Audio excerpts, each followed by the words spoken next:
What's going on, y'all? And welcome to another episode of the Fantasy Reaction Show. My name is Andrew Velez. I'm here with my co-host, Mr. Joel Dehls.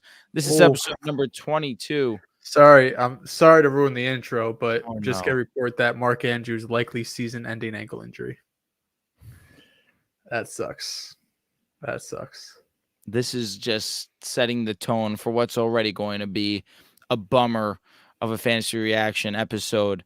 This is episode 22 of the Fantasy Reaction Show. We're here after Thursday Night Football, Bengals versus the Ravens. Obviously, you see by the title, the Bengals season is over. That's really dependent on one thing, and that's going to be dependent on whether or not Joe Burrow's wrist is okay.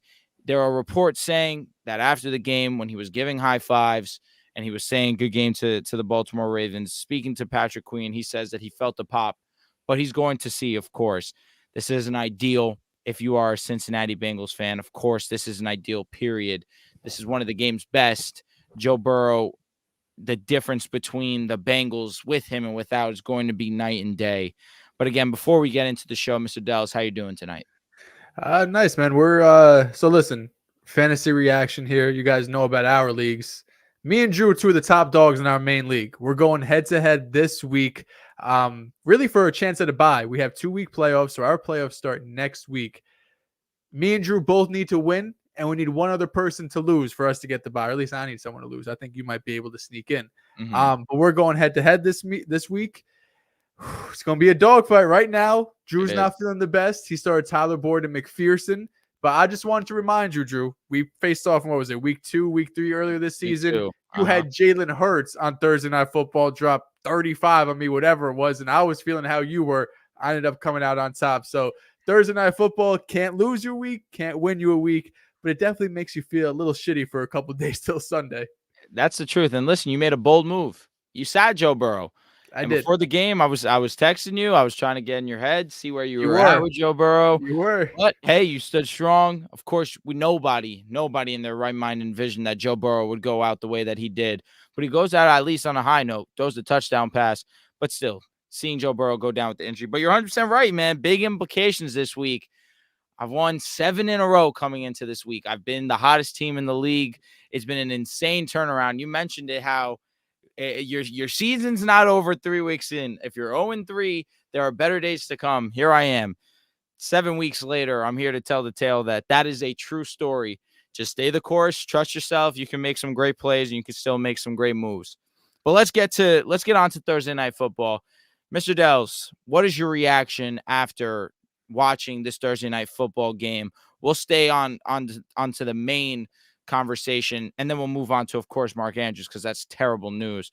But Joe Burrow, how are we feeling? I know that reports still have to come out regarding the severity of his wrist, but just off what we've seen, going off the idea of a potential Bengals team without Joe Burrow, how are we feeling with the Bengals and Joe Burrow situation going forward?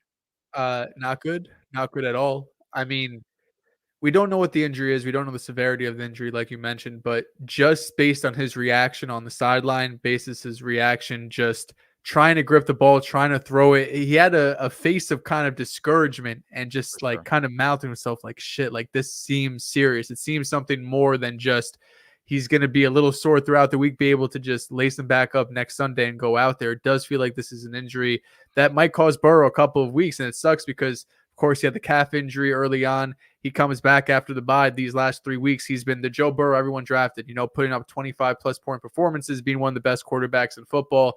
And today, going up against one of the best defenses, he struggled a bit in that first quarter, but was able to score a touchdown, had around, 8-10 fantasy points going into halftime. And if he didn't get injured, he was probably on his way to having another solid performance. I don't know if the upside was there, just how great this Ravens defense is, but at least putting up, probably a top 10, top 12 type of week. But with Jake Browning at quarterback, and he didn't look terrible by any means, the entire Bengals offense takes a huge, huge hit. I mean, Jamar Chase got a last-second touchdown at the end of the day, but 7 targets you'd like to see, but 2 catches for 12 yards. These were some of the woes we saw earlier in the season with Jamar Chase, and we kept saying just hold out, Burrow will get back, everything will come back and kind of be back to normal. But now with the wrist injury, we don't know how soon normal is going to come back with Burrow. This could be a multi-week thing. And of course, you're down T. Higgins already, who might be back next week dealing with that hammy. Tyler Boyd didn't have a great game, 3 for 22. We're looking at the leading receivers. That's Tanner Hudson and Trenton Irwin on the night, putting up 49 and 36 receiving yards. Joe Mixon did have a pretty decent day, was pretty successful on the ground, scored a touchdown as well. So that's probably the only solid takeaway, is that Joe Mixon is probably still going to be startable going forward. He looked pretty decent. But overall, it's a huge knock to the Cincinnati offense. Joe Burrow finally gets healthy. We see him after the bye week, has been lighting up defenses. We saw him torch the Cardinals. We saw him torch the 49ers. We're feeling like the Bengals are finally back. This is one of the best teams in the AFC. That's how we felt coming into the season. A healthy Joe Burrow. We know what this team can be. Here we are again. Joe Burrow now has a wrist injury. Now, it's too raw, right? Joe Burrow, of course, did just get injured. But again, we're seeing now this is his third season, third full season, I should say. Well, he's not going to have a full season at this point in time, but his rookie season has the torn ACL. Last season and excuse me, 2 seasons combined, he's been relatively healthy.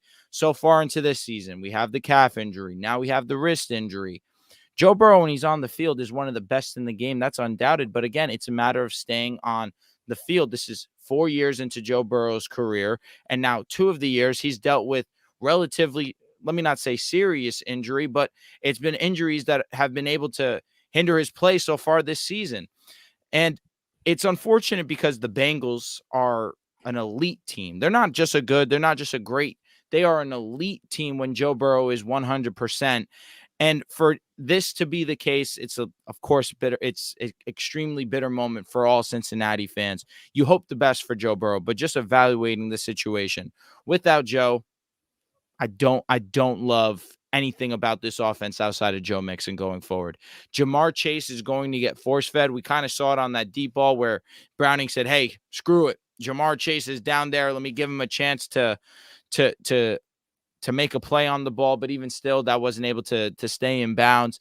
Browning didn't play bad, not per se, of course, coming in and on the road on late notice, of course, just out of nowhere. You're not expecting to come into the game at all if you're Jake. But again, going up against the number 2 defense in the league, I thought he did okay. But you can't have expectations for the Cincinnati Bengals offense. And just in the entire landscape of things, you can't really have expectations for this Bengals team without Joe Burrow. Now, let's go over to the Ravens side of things. And before we get into the analysis of the Ravens football game, let's talk about the unfortunate news that Mark Andrews may be shelved for the year. This is arguably a top 2 tight end in football. I say arguably because TJ Hawkinson's been awesome so far this season. Travis Kelce solidified number 1. But he was putting together a great season after a kind of down year last year. This year, Lamar and him seem to be back on track. He was getting involved early in this game. And for this to be the result of a solid season, it's always sad when someone gets injured, but it always hurts a little bit extra when one of the game's best is being shelved for the rest of the season. He's a huge playmaker for the Baltimore Ravens. It's going to have to be relying on an Odell, who we saw get injured in this game, who looked, honestly, the best that I've seen him all season long. Zay Flowers, rookie. Rashad Bateman, who's been kind of getting it going late so far, or I should say as of late. It's going to be on the rest of these guys to make plays, but I'll go before tossing it over to you. Losing Mark Andrews, man, it is really unfortunate because there's not many great tight ends in the league. And of course, just talking about it for fantasy football outside of just the Ravens, I think that the Ravens long-term will be all right. I think they have enough playmakers. Lamar Jackson is good enough to do a job outside of just losing his number 1 option. Of course, Isaiah Likely is a solid backup option at tight end as well. But I think this team is just bigger than Mark Andrews, with the defense playing at a very high level. Again, like I mentioned, the number 2 defense in the National Football League. Lamar Jackson, he had a great performance himself today. He threw for over 200 yards, 264 yards, 2 touchdowns. Great on the ground, 9 carries for 54 yards. Very efficient on the ground. I think that this team is set up that with even a big loss in Mark Andrews, we even saw Lamar Jackson go down in this game. So I think with that being said, I still trust Bengals going forward. I still trust this offense to be successful, but losing Mark Andrews, that's an enormous blow to this team. Absolutely. Prayers to Mark Andrews. Seems like a high ankle sprain. But that's something we've seen players come back in 4-ish weeks. So I know John Harbaugh is saying that season's over. I'm just looking at some other reports from like Pro Football Doc and stuff, who has a history of getting these things right, says that he thinks there actually might be a chance to return. So hopefully, things come back from that MRI and maybe he's able to come back down the stretch, possibly for a championship or for their playoff run outside of fantasy. But I do think this makes Isaiah Likely a pretty big priority add.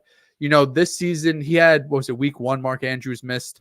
Likely didn't do much. He was a very hot name that people were saying start over a lot of big names, and he put up maybe a goose egg if I'm remembering correctly. And today he didn't get involved a ton, only had a couple of targets, did get a penalty drawn on him as well. But Likely showed last season, he showed flashes that he could be a really strong receiver, and that was last season as a rookie. I think he has the talent to do it. And if Odell's going to be banged up too, they're quickly running out of options in Baltimore of who they're going to throw the ball to. So I think Likely is talented enough to be able to carve out a role for himself. So I would say going into Tuesday, that's someone to remember in the waiver wire section, because he's probably going to be the top tight end option, going forward for the rest of the season. But for the rest of the Ravens team, I think the only thing that sticks out is just the running backs. We have Gus Edwards, 12 carries, 62 yards, gets 2 touchdowns.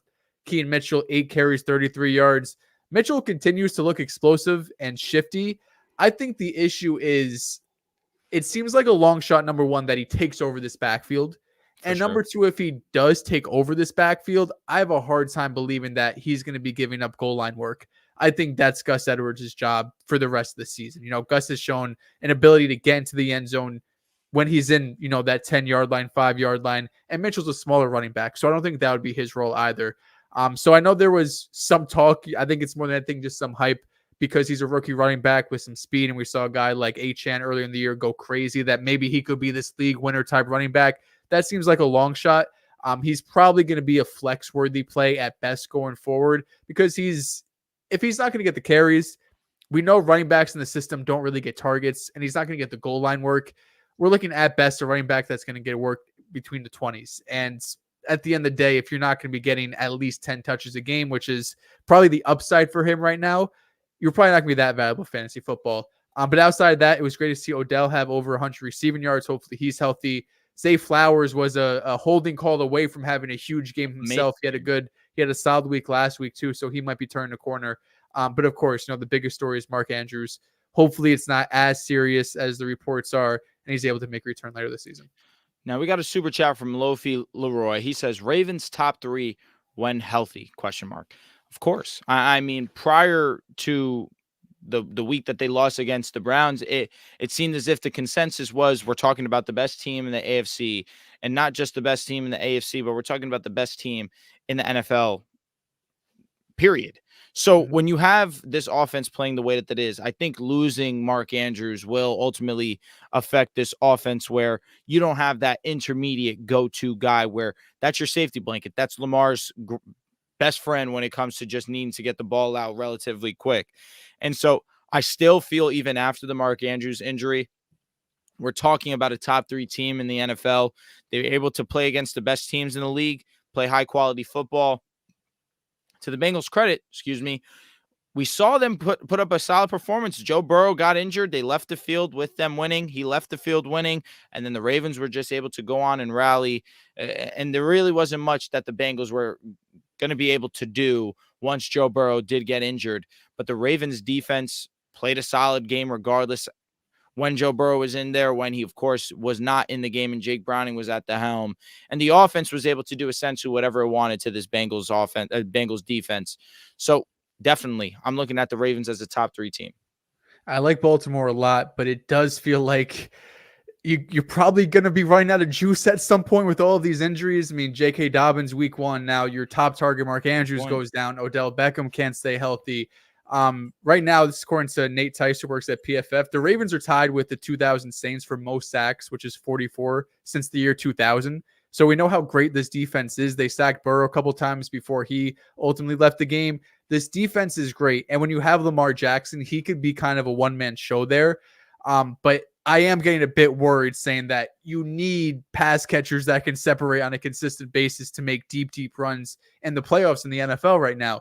So losing Mark Andrews and Odell, who looked fantastic tonight, as you mentioned earlier, you are relying a lot on rookie Zay Flowers, who has shown the ability to separate consistently.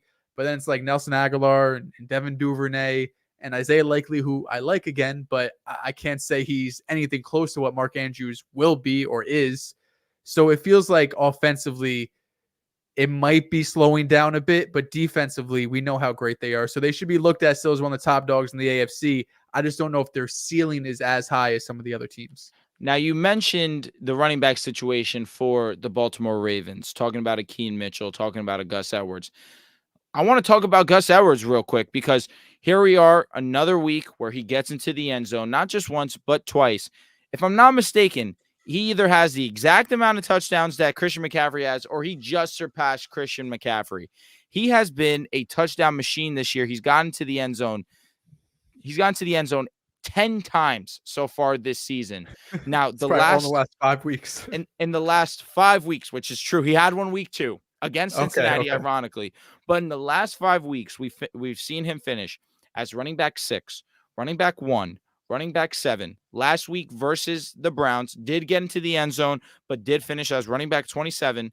And of course, so far this week, running back 2, which is insane to me because he had himself a great game. But no, he should be running back 1. I don't know why it says running back 2, but he should be running back 1. Gus has been a fantasy dream. He just gets to the goal line. He gets into the end zone. That's an easy 6 points, and that's what's going to happen when you're in that Baltimore Ravens offense. They move the ball down the field, and Gus just happens to be the recipient of the goal line work. Let me ask you, rest of the season, are we looking at Gus Edwards as a RB1? It just probably, but it just makes me think what J.K. Dobbins could have been in this offense. That's all I could think of whenever I see Gus. I was super high on J.K. coming into this year. Of course, gets hurt week 1. We'll never know. But yeah, I mean, this is going to be a team who I don't think Gus Edwards is ever going to be a 20 carry guy. He really hasn't shown that even through these 5 weeks, scoring an insane amount of touchdowns. But when it comes to the goal line, he's going to get the work. And the Ravens offense is going to be able to move the ball in a majority of teams. They're going to be able to run the ball in a majority of teams. So Gus Edwards should be looked at as a top 12, at worst, top 15 running back rest of the season.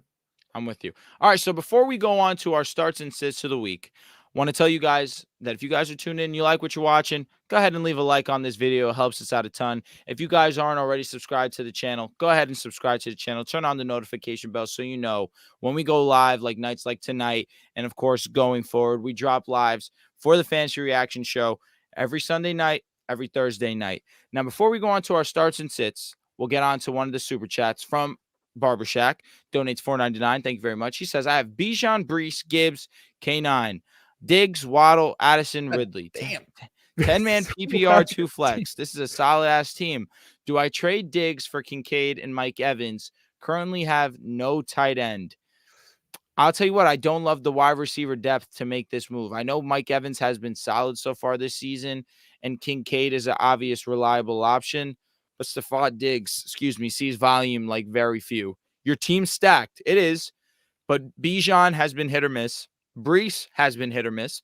Gibbs has been really great so far. I mean, Waddle has been hit or miss.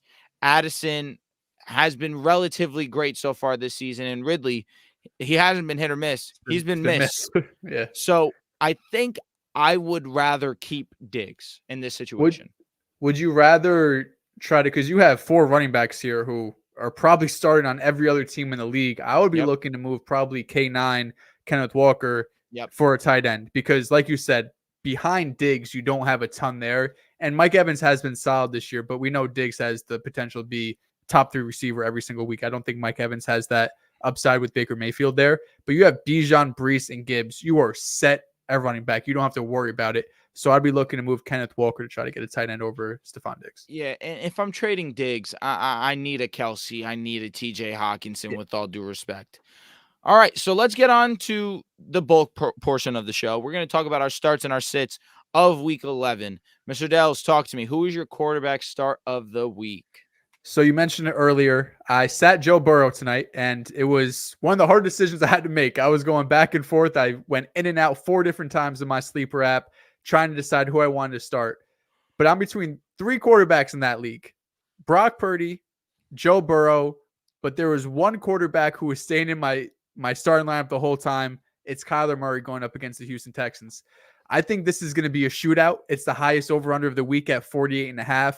You have the Houston Texans, who are arguably the hottest offense in football, with CJ Stroud getting MVP hype as a rookie. And the Texans started off solid on defense those first couple of weeks, but they've fallen off a cliff. Last week against the Bengals, we saw Burrow go over 350 and 2 touchdowns. Week 9, Baker 260 and 2 tutties. Derek Carr goes for over 350 yards. Ritter has his best game probably of his career. Bryce Young was even decent going up against the Houston Texans.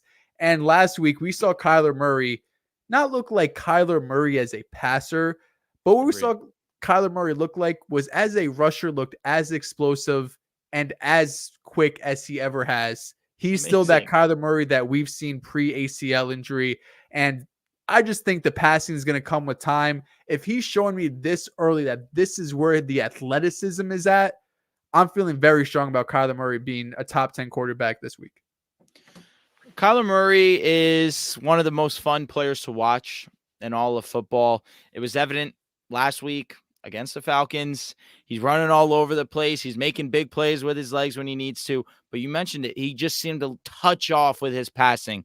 I think as the season progresses, we'll start to see him get more and more on track to how we know Kyler Murray can throw the football. So I love that start of the week for sure. My start of the week is going to be someone actually making a return who has been out for a few weeks now with a thumb injury. Talking about Justin Fields going up against the Detroit Lions. Right now, Detroit ranks 21st in terms of points allowed to the quarterback position. And Justin Fields had 11 touchdowns prior to his injury. He was near the top of the league in terms of passing touchdowns. He really had been great until the thumb injury, which really is unfortunate because it kind of paved the road for his future replacement on the team.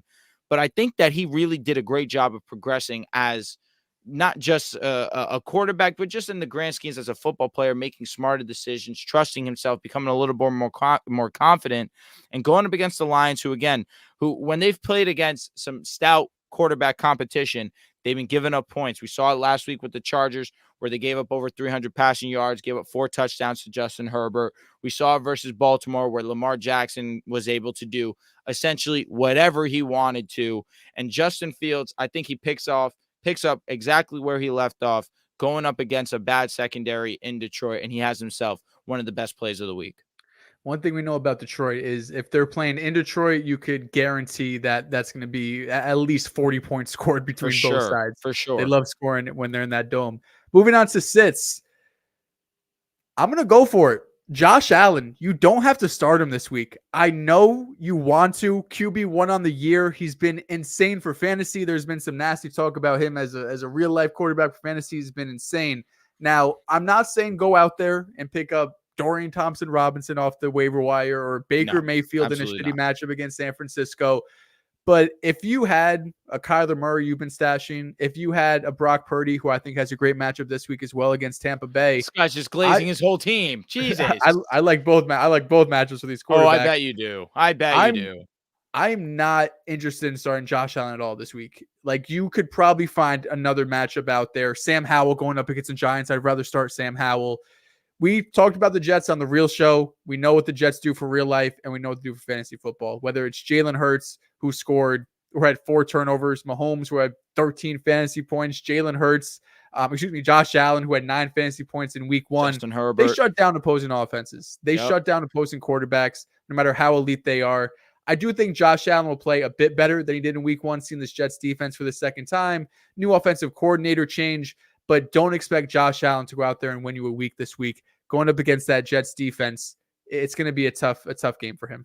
Let me just say, I respect the stern stance on sitting Josh Allen. I personally couldn't sit the quarterback 1 on the season. I couldn't do it. However, the logic's there. You mentioned all the names that the Jets have seen and have been able to conquer. Maybe the end result wasn't there for the team as a whole, but the defense did their job. You didn't mention Justin Herbert, another quarterback that they He's made terrible. very uncomfortable. He put together a bad performance overall.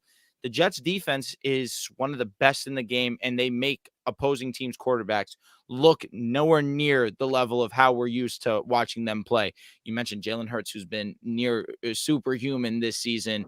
He seemed the most human we've seen him all season long versus the New York Jets, and he threw the game away versus them.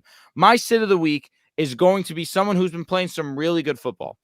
We're talking about someone who's had 3 top 10 finishes the last 3 weeks.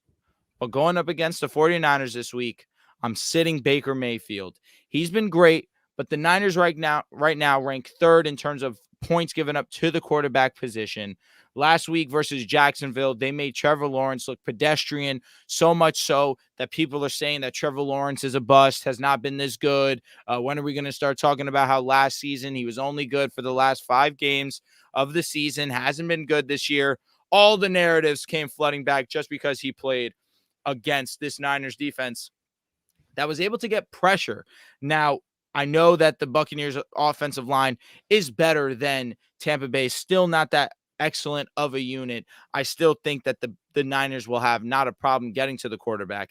If Baker can make quick throws and just get the ball out to a Rachaad White like we've seen throughout the early course of this season, I think that he can salvage a decent game. But going up against the Niners, I'd rather play it safe than sorry. You mentioned Brock Purdy. No doubt about it. I'm not thinking twice. I'd rather slot Brock into my lineup over a Baker Mayfield. Just not this week. He's been awesome. And I want to give credit to Baker, who's really done a great job bouncing back after the last couple of seasons where dirt has been thrown on his name, me included. I had not been a fan of Baker Mayfield, but I got to give credit where it's due. He's done a great job of bouncing back so far this season with the Buccaneers. Just don't play him this week. Absolutely. Moving on to running back. So I have, for my starts and sits, I have a pair for each. For the starts, it's going to be the Dolphins running backs, Raheem Mostert and Devon Achane. I think both of these guys are phenomenal starts. I think both of them have their own concerns. For Achane, it's what's his workload going to look like first week back off the injury, coming off IR. And for Mostert, it's what's his workload going to be when he has another running back there? Because we know when Achane hasn't been there, he's been the dude. Jeff Wilson really hasn't been involved. But we did see earlier in the year when Achane started taking over, Mostert got a little bit kind of second-handed, in terms of the running back committee here. But I don't think it matters in this matchup. Achane really only needs 10 touches, and he could be a top 10 running back. We've seen that multiple times this year. And Mostert, I still think, is going to lead the team in touches for at least this week. I don't think Achane's going to come in and just get his full workload right off the bat. So I'm expecting Mostert to still get around his 15 touches that he gets in any normal week. And this matchup going up against the Raiders, you might see these last 2 weeks and say, damn, they slowed down Breece Hall. They did a decent job slowing down Saquon Barkley, but I'm looking at those offenses run by Tommy DeVito and Zach Wilson saying it's not that hard to think what the game plan is in the locker room. Let's stop these running backs and let these quarterbacks beat us. But now you're going up against the Dolphins, and if you're not worried about Tua in this passing game, he's going to have 303 touchdowns by halftime. So you need to, of course, respect what they can do offensively through the air. And if you look just a couple weeks before this Giants game, going up against the Lions, Gibbs goes for nearly 200 total yards. And then you have Craig Reynolds, who averaged over 5 yards a carry on 14 carries. So just because they shut down 2 big-name running backs who are excellent in their own right, I'm looking at as the Raiders knew they had to shut down these running backs. They don't have to respect the pass game. No. And this matchup going up against Miami, you have to worry about both. So both of them have top 10 upside this week. When it comes to Miami, I'm always going to give you the benefit of the doubt. Great starts. But especially in this situation where I'm 100% on the same page. Raiders going up against 2 terrible quarterbacks. Why wouldn't you just sell out on the run when you're facing 2 of the best running backs in the game? So no doubt, I love Mostert. I love Achane this week. Maybe I'm a little bit cautious with Achane just coming back first week, but I understand the logic there. He was otherworldly when he was playing football. And I'm sure if you're a manager of his, you want him back in your lineup as soon as possible. And you've been waiting for this moment. And it's a great week to start him. So my start of the week is going to be someone who also was coming back from injury last week, made his debut against Atlanta, one of the better rush defense in the league. Saw over 50% of snaps, which is huge, 63%, had 16 touches for 73 yards, over 4.5 yards a carry. I'm talking about James Conner. So going up against Houston, who right now ranks 18th in terms of fantasy points allowed to the running back. Last time I gave you a start of the week versus Houston, he finished running back 1 on the week. I'm talking about Rachaad White. James Conner, I'm not sure if he's going to be running back 1, but I think the volume will be there. I think that it's going to be a full offensive performance from the Arizona Cardinals going up against this Houston Texans defense.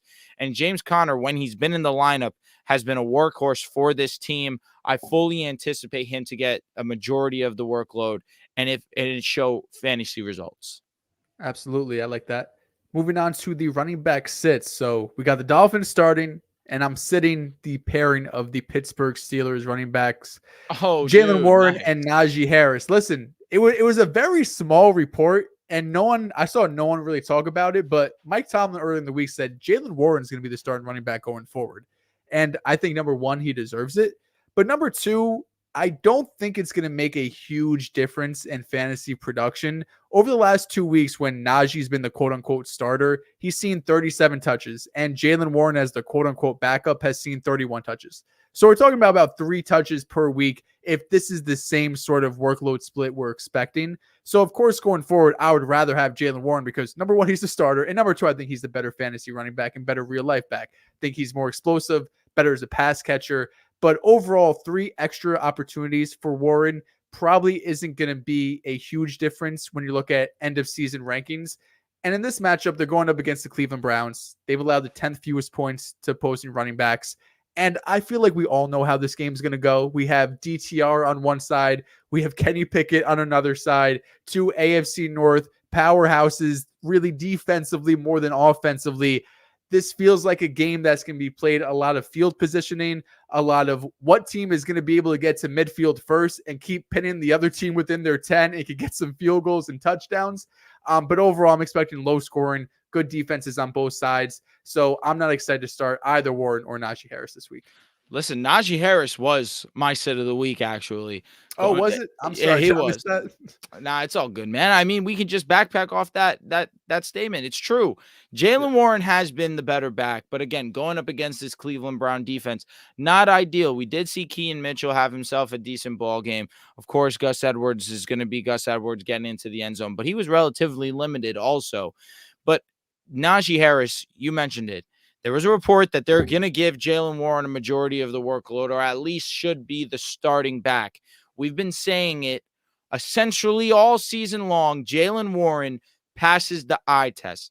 Najee just makes everything look difficult, where the last few weeks we've seen him be fantasy productive, but in the grand scheme of things, when you're just watching, it looks like it's harder for Najee to come across, as opposed to a Jalen Warren. And going up against the Browns, I don't want anything to do with it.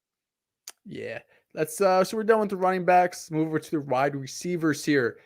My wide receiver star of the week is going to be Tank Dell. I love Nico Collins. I think Noah Brown, Dalton Schultz have been great. They've been probably overachievers so far in this offense. But Dude, we might fire up Noah Brown. Fire up Noah Brown. I think Noah Brown. I think they're all good starts this week. Don't get me wrong. Okay. I love this all matchup. Right. But we might have to have a discussion soon that Tank Dell could be the wide receiver 1 on this team. I don't want to just overreact because Nico Collins has been hurt, because he has the more prototypical build to be a wide receiver 1. But back-to-back weeks of 11 and 14 targets. 2 weeks ago, he turned those targets into 114 yards and 2 touchdowns.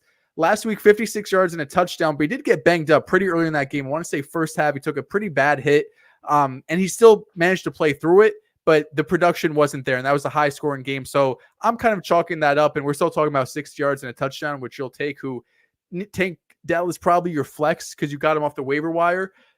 But 10 weeks through the season, he leads the Texans in targets. 1 more than Dalton Schultz, 4 more than Nico, and he's also missed a game. So you got Nico Collins playing 8, Tank Dell playing 8, and Dalton Schultz playing 9, and he's the leading target receiver on this team. And I talked about it before, how I love this matchup, Texans, Arizona Cardinals. And when you look at the matchup just on paper for Arizona, they're about middle of the pack against opposing fantasy wide receivers. But when you go game by game, when they're facing actual good offenses and actual good receivers, they're laying up big games.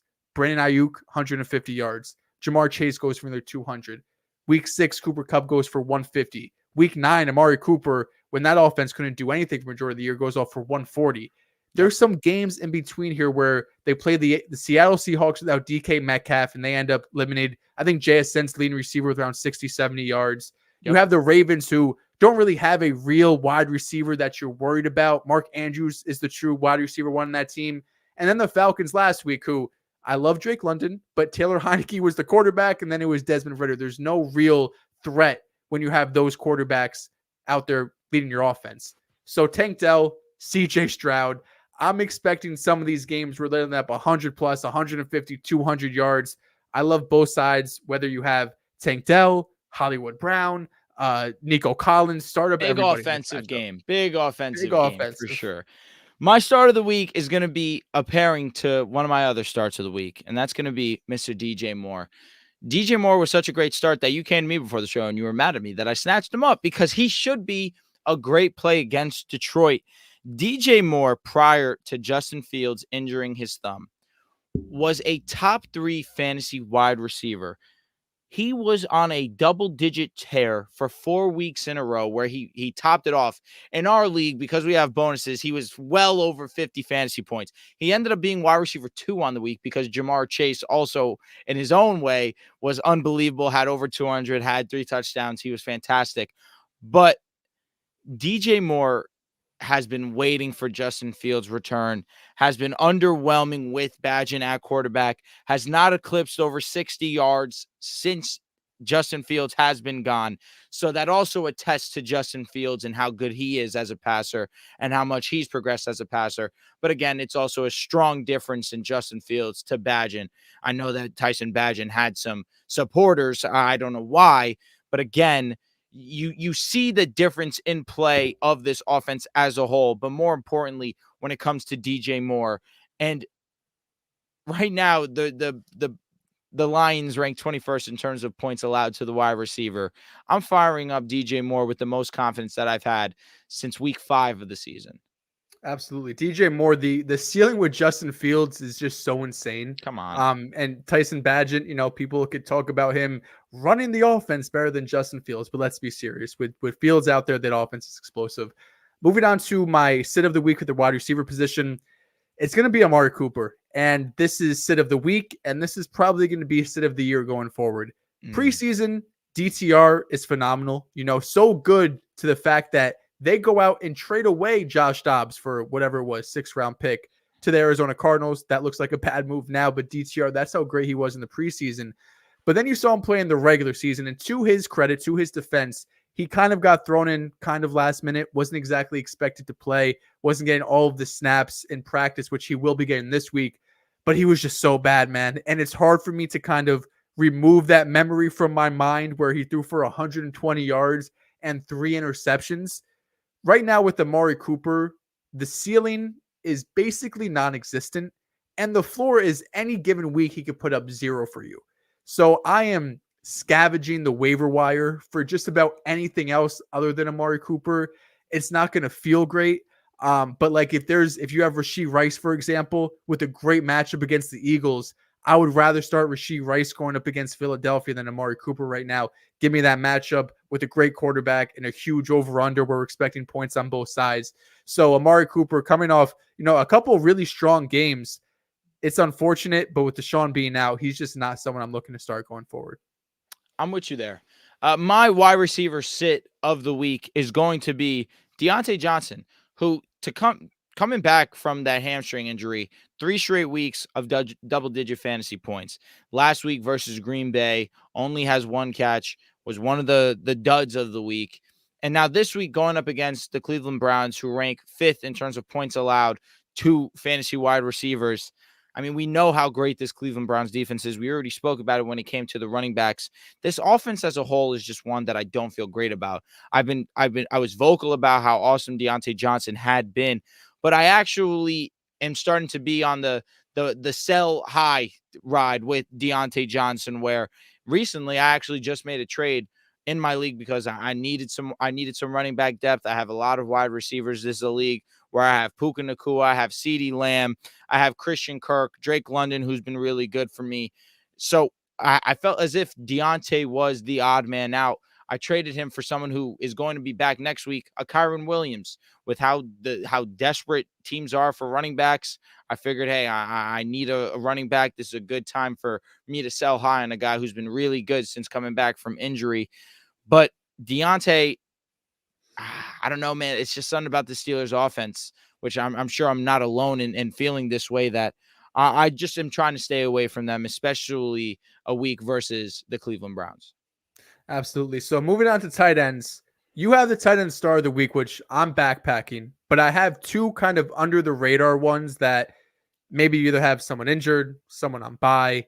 The two that I'm looking at this week who could be available on your waiver wire, one's going to be Luke Musgrave, tight end for the Green Bay Packers, going up against the Chargers this week. I don't know how much I trust this Packers offense, but Luke Musgrave these last 2 weeks, 50 yards and 64 yards, doing it on 2 and 3 catches. He is someone that has big playability. The athleticism was there pre-draft, and he's been able to show that in the NFL as well. Scored a touchdown a couple of weeks ago. So I think a desperation play, he is fine. And the other one's going to be Tyler Conklin. And I know starting Jets could be scary, but we've seen back-to-back weeks of Conklin getting 5-6 catches, 50, 60 receiving yards. Him and Zach Wilson obviously have a connection there. And again, the offense is ugly. It's scary. I would rather start Musgrave over Conklin. But if you're in a pinch and you're scavenging this waiver wire and you're looking at Chig or Michael Mayer or Gerald Everett, people like this, I don't think Conklin's the worst start in the world. It's, I don't know, man. Gun to my head. You tell me to start a Jets player that's not Brees or Garrett. I'm saying no. It's not the worst. No, and I'm That's not all thinking I'm saying. twice about it. No, definitely not a bad play. Your logic's there. I don't know. I just can't get myself to do it. I just can't get myself to root for Zach Wilson throwing a player on my team the ball. You understand what I mean? It's just it's a long shot. Trust me. I apologize, but our start of the week. I say ours because you know what the deal is, Mr. Trey McBride. We're talking about the breakout tight end of the season. 2 of the last 3 weeks, he's been a top 2 fantasy tight end. He's been awesome. And in Kyler's first week back, we see him get double-digit targets. We see him just dominate the Atlanta Falcons. Trey McBride going up against Houston. There's a reason why we've been mentioning this game so much. It's a battle of bad defenses versus some really good offensive play. And Kyler Murray, it was awesome to watch him week 1 unleash to Trey McBride because he was a second-round pick. There was some hype behind him. And he kind of was vocal saying, hey, I need the ball. I'm too good to not be getting this opportunity. There was Zach Ertz in front of him, but he felt, hey, I'm better than this guy. Zach Ertz had his time in the sun. We're talking about a great tight end, no doubt about it. No slight to Zach Ertz. But Trey McBride is more explosive, can make plays happen. We've seen that over the last 2 of 3 weeks. He really is a special talent going up against Houston. I'm just going to continue riding the Trey McBride wave. I'm with you there. If we move on to the tight end sits, there's still week in and week out not a lot of guys we could confidently say sit because who's the guy that you came up with? I'm genuinely shocked. I'm genuinely asking, excuse me. I'm looking just at what game is going to have some low over-unders, so you probably don't have a great chance at a touchdown. Logan Thomas going up against the Giants. I'm expecting big things from Sam Howell, but the Giants have actually done a pretty decent job against opposing tight ends. I don't love that. And also, it's been weird because Evan Ingram has been peppered with targets week in and week out, like 7. I was waiting for that. Like at least 7 targets any given week, but he hasn't turned it into anything. At this point, I'm pissed off with Evan Ingram getting all this opportunity, not being able to do anything with it. But overall, it's another one of those weeks where if you have some of these top guys, you have to go out there and probably play them. But those are probably 2 I'm looking at saying that there might be some other options out there on the waiver wire. Now, I really like this guy, my sit of the week. I had to come up with a name. You're right. There are very, very few that you look at and just like, yeah, this is the one. Pat Freiermuth, right? That'd be an obvious one, but he should not even be rostered. You were right. You were early on the wave, and I apologize to you, sir. But my sit of the week is going to be Jake Ferguson going up against the Panthers, a sneaky good pass defense. Right now, they rank 10th in terms of points allowed to fantasy tight ends. They locked up Dalton Schultz last week versus Cole Kmet. I know it's Tyson Bagent, but we saw Tyson Bagent have himself a good game. I'm talking passing the ball to Cole Kmet. I believe it was against the Saints where Cole Kmet had that insane passing that insane catch to get into the end zone. 2 touchdowns that game, yeah. But limited Cole Kmet as well. The only game that they allowed a blow up to a tight end was that Sam Laporta game where he got into that end zone twice. But Jake Ferguson, he's been really solid these last couple of weeks. I mean, the whole Dallas pass offense has just been unbelievable. Dak Prescott, 3 straight weeks of over 303 touchdowns. He's been special. But Jake Ferguson going up against the Panthers, if I had to just pinpoint one, I'm going to have to lean Jake here. Yep. So we're through all the tight ends. All we got to do now is do some super chats and do the blue tent report. So let's go through and look at all the injuries. You want to do injuries first? So before we get into our injuries, let's just recap our starts and sits of week 11. Mr. Dehls, who is your quarterback start? Just go through all of them. So my starts of the week, first up, quarterback position, Kyler Murray going up against the Houston Texans. I think it could be a top 10 quarterback finish this week. At the running back position, Raheem Mostert and Devon Achane. I think they're great starts going up against the Raiders. Achane only needs about 10 carries, 10 touches to be a top 10 type running back, and Raheem Mostert should lead the way in that backfield. At the wide receiver position, Tank Dell going up against the Arizona Cardinals. We're soon going to have a discussion about Tank Dell being the wide receiver one on this team. Him and CJ Stroud have an obvious connection. And then lastly, at tight end, I love Trey McBride, your star of the week. Some under the radar ones, though. Luke Musgrave going up against the Chargers and Tyler Conklin if you're really in a pinch. All right, my starts of the week. At the quarterback position, I'm going with Justin Fields versus the Detroit Lions. He was one of the league leaders in touchdowns prior to this thumb injury, going up against a bad secondary in Detroit. Fully anticipate that Justin Fields can get right back on track. My running back start of the week is going to be James Conner against the Houston Texans. Right now, the Houston Texans rank around bottom of the league in terms of fantasy points allowed to the running back. And with the workload that James Conner got last week coming off injury, I fully anticipate that he can get some work in this matchup. My wide receiver start of the week, pairing him up with my quarterback start, is going to be DJ Moore against the Lions. Prior to DJ Moore getting injured, we were talking about a top 5 fantasy wide receiver, had 4 straight weeks of double-digit fantasy points when Justin Fields was his quarterback. Perfect matchup for Justin Fields to return and DJ Moore to get right back on track. That's my start of the week. And tight end start of the week, Trey McBride. Last 2 of the last 3 weeks, we're talking about a top 2 fantasy tight end. In Kyler Murray's return, Trey McBride was one of the best plays, not just at the tight end, but at all skill positions. He was awesome. He's going to be peppered with targets. The Houston Texans ranked 28th in terms of points allowed to fantasy tight ends. It's got to be Trey. Mr. Dehls, give me your sits of the week, please.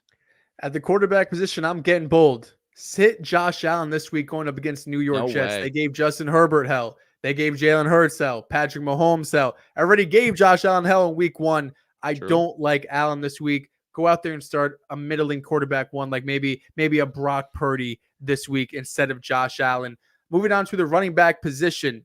We actually have the same one here, but those Steelers running backs we do not like. Najee Harris, Jalen Warren, who's the new starter in Pittsburgh. Sit both of them this week going up against the Cleveland Browns. Moving on to wide receiver. Amari Cooper is not just sit for this week, but he's probably sit for the rest of the year. We have DTR taking over at quarterback. What we saw from week 4 was he might not be ready to play quarterback in the NFL. So unfortunately, Amari Cooper takes a huge hit. And at tight ends, there's not a ton you can start, but I'm looking at some low over-under totals. Someone like maybe Evan Ingram, who hasn't been able to produce a ton this year, and Logan Thomas, the tight end for the Washington Commanders. All right, my sits of week 11. At the quarterback position, I'm going with Baker Mayfield against the 49ers. Right now, the Niners rank 3rd in terms of fewest points allowed to fantasy quarterbacks. Baker Mayfield, who's been awesome these last 3 weeks. We're talking 3 straight weeks of top 10 finishes. I don't love the matchup versus the Niners. At running back, you already mentioned it. Sit those Pittsburgh running backs going up against the Cleveland Browns. You definitely can find a better one. I lean Warren over Najee for sure. He just has more explosiveness. But Najee for sure, I'm staying away from. My wide receiver sit is going to be Deontay Johnson. Just stay away from all Pittsburgh players, honestly. That Pittsburgh offense is too much of a crapshoot. Going up against the best defense in football, no way, no how. And tight end sit of the week, if I just had to pick one, I'm going to go Jake Ferguson versus the Carolina Panthers. Ranked 10th in terms of fewest fantasy points allowed to fantasy tight ends.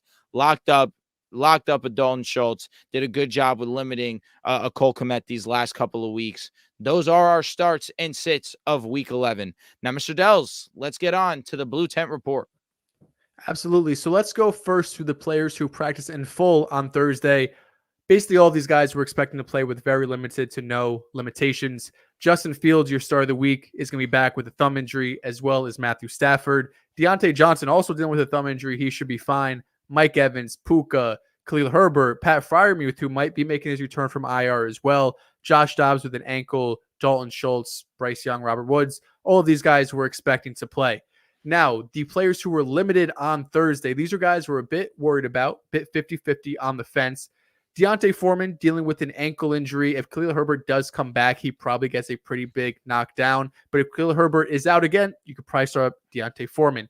Justin Jefferson seems pretty 50-50 with that hamstring injury. It felt like last week, it seemed, I won't say almost certainty, but I felt pretty positive about him playing this upcoming week. But now still dealing with that hammy, still limited. I lean towards him playing, but we're going to have to see if he's practicing on Friday. Even if he practices on Friday, it seems like they want to put it on Jettis to make that call, whether he plays or not. TJ Hawkinson is still dealing with that rib injury. He was able to play through it last week, limited back-to-back days. I'm expecting him to play through it again. Saquon, Raheem Mostert, HN, all dealing with limited injuries. Saquon, it seemed like he tweaked his ankle again in that Cowboys matchup, but he was able to practice the last couple of days, so I'm not too worried about that. Garrett Wilson picked up an elbow injury last week against the Raiders, played through it. He should be fine. Nico Collins looks like he's on track to return this week to the lineup. He didn't practice at all last week. Back-to-back practices Wednesday and Thursday, dealing with that calf injury. He should be good to go.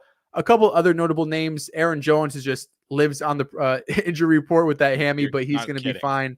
Christian Watson, Zay Jones potentially. Keenan Allen, who didn't practice Wednesday, did practice limited Thursday. They said he will be playing, dealing with that AC joint shoulder injury. Jerry Jeudy was a late addition, I want to say. I don't know if today was the first day it popped up, but dealing with that hip.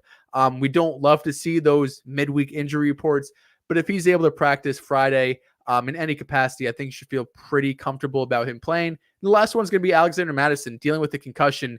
We've seen basically everybody except Brock Purdy. If you get a concussion, you miss the next week. So a positive sign that he is practicing, but I'm still leaning towards him missing this upcoming week.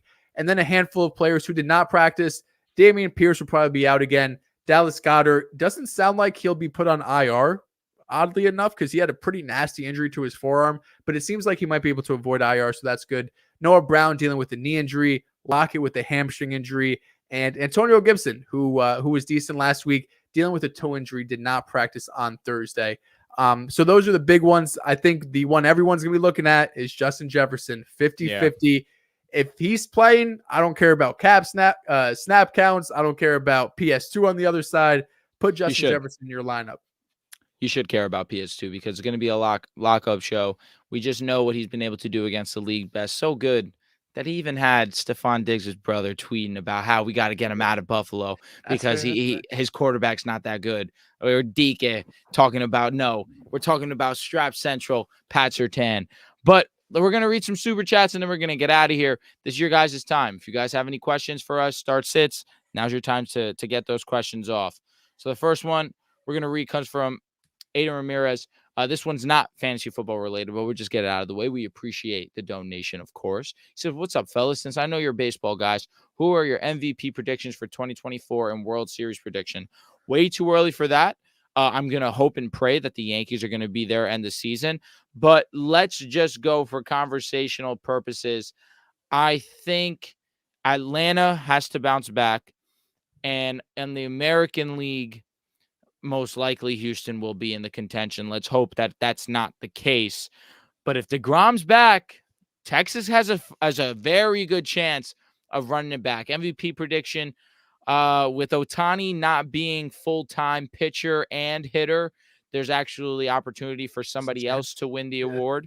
You also don't know whether he's going to be on the AL or NL. So for AL, I'm going to manifest Aaron Judge being our MVP. And for NL, let's go Bryce Harper. Let's go Bryce Harper winning MVP. I like that. I want to manifest my Mets in the World Series in 2024. Okay. And MVP, wherever Otani lands up, wherever sure. he's going to be, I don't think even if it matters if he's a pitcher or a hitter, he's going to get one. And I'm with you, though. If Aaron Judge is able to stay healthy in the AL, I think he's going to go on a bit of a revenge tour next year. This past year dealing with injuries, but he was still elite as ever. Still hit over 40. Still, He's nuts. He's nuts. Deco, shout out to you. Just a consistent pick aside fan. We appreciate you, bro. He goes and says, for my flex, Puka, Tank, Devontae, or DJ Moore. Listen, if you've been listening to the show, we're very adamant. I think DJ Moore is a great play. Puka Nakua, it's hard not. I mean, how great is your team? How great is your team that this is your option? I mean, I feel like this is an 8-man league. But is the answer it's Puka or DJ? Yeah, I love all of these. I don't think you could go wrong here. I really think Smitty is going to come alive with Dallas Goedert out too these next few weeks. And I know Kansas City's been a really strong defense, but I still love him this week. This is tough, man, because they all have the week is Tank as well. It is, yeah. They all have the upside. I think I would still lean Puka with Matthew Stafford back. I think I would lean Puka. Okay, I respect that. That's kind of where I was leaning also. King Jaden 23 says, help. Should I trade Montgomery and Tay? I'm assuming he's talking about Devontae Adams for a chain and Nico Collins and need a firework on my team. I have Jettas too. So I think that if you have Jettas on the way, stay patient.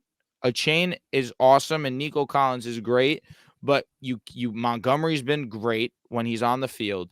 And Devontae Adams, I understand that he hasn't been the Devontae Adams that you know and love, but you have Jet on the way.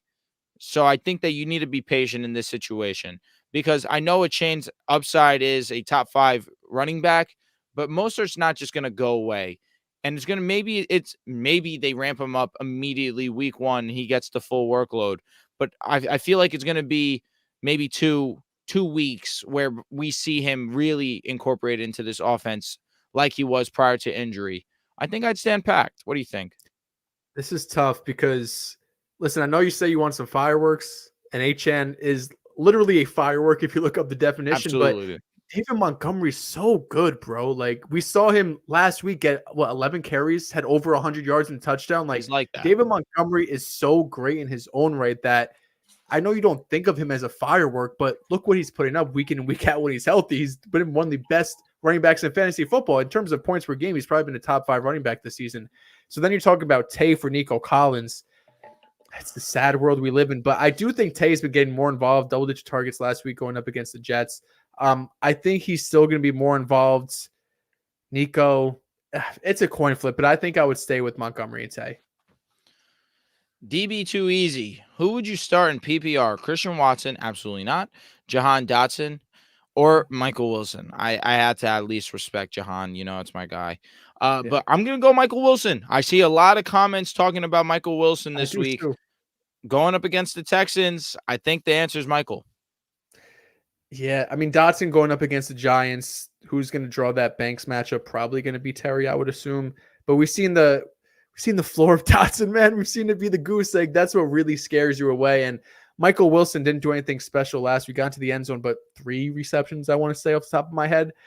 So it's not like he was peppered with targets. You're just hoping that with Kyler Murray and a high over-under, that this could be the week for him. So I understand that. I probably lean with Michael Wilson. King Jaden 23 also asked us Strouds or Fields this week. I think we go Stroud. It just seems Stroud. We go Stroud. Yeah. It just seems like the more obvious play. We shout out Fields because he's been injured, of course, but we just want to give that vote of confidence. Stroud has been one of the best quarterbacks in football, not just fantasy, and so you have to fire him up regardless. Yeah, the floor seems a lot higher with Stroud. Like Fields has the ceiling; they both have the ceiling, but we've also seen Fields be healthy and not be great still this season. I know right before the injury, he was phenomenal, but just a couple weeks prior, we were like, Justin Fields, what's happening? So Stroud has the ceiling Fields has, but the floor feels so much safer. Listen, and that's going to do it from us over here at the Fantasy Reaction Show, episode number 22. We appreciate you guys that have tuned in after Thursday Night Football. We're going to be here on Pick a Side. I believe we're going live tomorrow night, locking in on the full-length podcast. If you guys made it this far, first off, we appreciate you guys. But if you guys could leave a like on this video, we'd really appreciate it. It helps us out a ton. If you aren't already subscribed to the channel, come on. What are you guys doing? go ahead and subscribe to the YouTube channel. Turn on that notification bell so you know when we go live, like nights like tonight, tomorrow as well. We probably are going live going forward for the full-length podcast as well. Joel, they're really loving you, man. They really are showing you I some know. love. Yeah, You're a handsome man. shout to the people. That's So a are you. fact. Oh, thanks, baby. But again, that's going to do it from us over here. We'll see you guys tomorrow night, and we'll see you guys next time on the Fantasy